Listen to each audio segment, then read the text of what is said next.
But now let's first start our discussion by looking at really what's the difference between the three types of methods: finite difference, finite volume, and finite element. The first thing we are going to look at is finite difference. Finite difference is probably the most intuitive. Basically, we are kind of going, the order is going from the most intuitive way of discretizing a function to the most non-intuitive way of discretizing a function. Right, so finite difference is very intuitive, and finite volume is somewhat intuitive, and finite element is a more mathematical way of describing the system, and it takes some time to really get the intuition behind it. So let's start with finite difference. So we have a function, let's say w as a function of x. Let's just ignore t for the moment. So let's, for example, think of this as the initial condition for a function. Okay. The function, I usually consider a function as an infinite dimensional object. Why is that the case?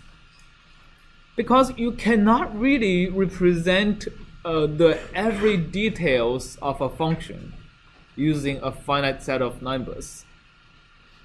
A famous example is the coastline of Boston, for example. If you use a function to describe the coastline, like where each point on the coastline is, you're always going to miss something, right? You can draw it on the map, but now if you zoom into a pixel of the map and compare it with the real coastline, you see like you're missing even smaller features that is not represented on the map. So whatever way you describe, you use a finite set of numbers to describe a function, you can potentially miss something in between, right? So in a computer, we cannot really represent an infinite dimensional object because our memory is finite, our processing power is finite. So the discretization is all about approximating functions using a finite set of numbers. So finite difference is probably the most intuitive way of approximating numbers. So if you look at this one, let's close it and do an FD demo. So we're going to use these three demos to really have a demo of how the computer approximates a function. Using, for example, here we have a very coarse grid, right? So we are discretizing a function from 0 to 1. And our grid is basically a finite set of numbers that represents points on the independent variables. So we are going to be using the same grid for finite difference, finite volume, and finite element. And I'll ask you to come and draw a function, and we're going to see how the computer is approximating the function you draw. Okay, can somebody first draw me a function for finite difference? Please, over. Can you come and draw it? Yeah.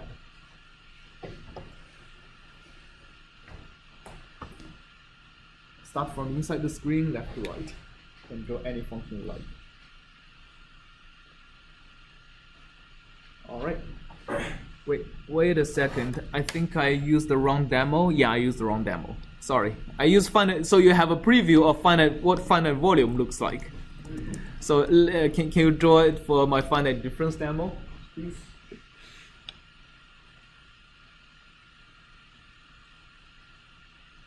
All right. Thank you.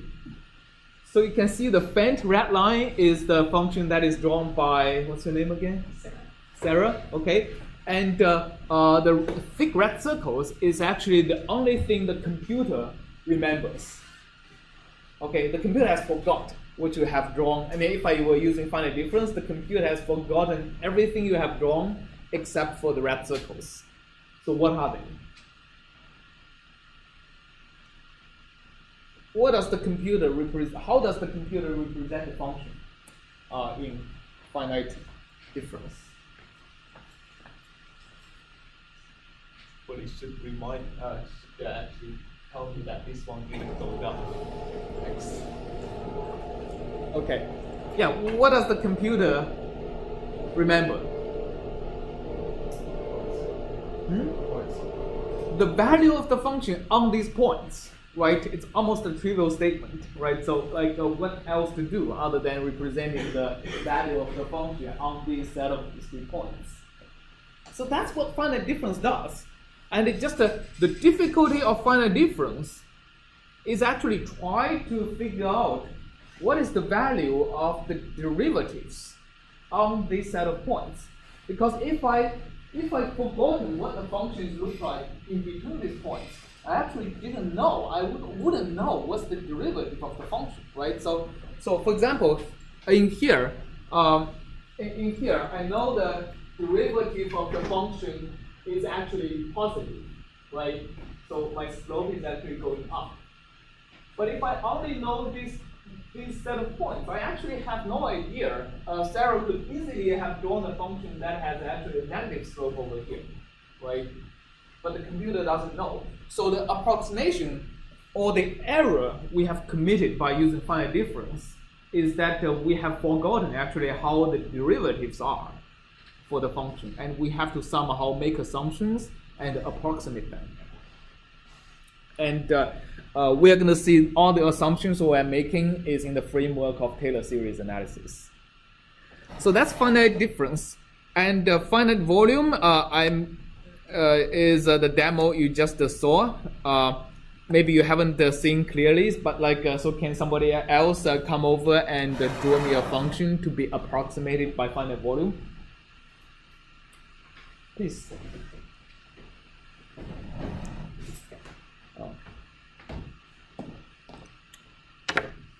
Hey, Mohammed, can you ask the facilities to replace this cable in this classroom? I think the cable is yeah, send an email to facilities. Thanks. Oh, thank you. So that's an interesting example. So again, the thin red line is what is drawn, but it's not going to be remembered. What's remembered is actually the thick red horizontal lines. So what are they? Yes, they are actually the averages of the function in between these grid points. So these are the volumes of finite volume, right? So what does finite volume mean? Is instead of choosing a set of grid points, you actually divide the space into volumes. And of course, the volumes in one dimension are actually intervals. And the volume in two dimensions are small areas. And the volume in three dimensions is actually volumes, right? So that's what finite volume actually means. And you are only storing the averages of the function in these volumes.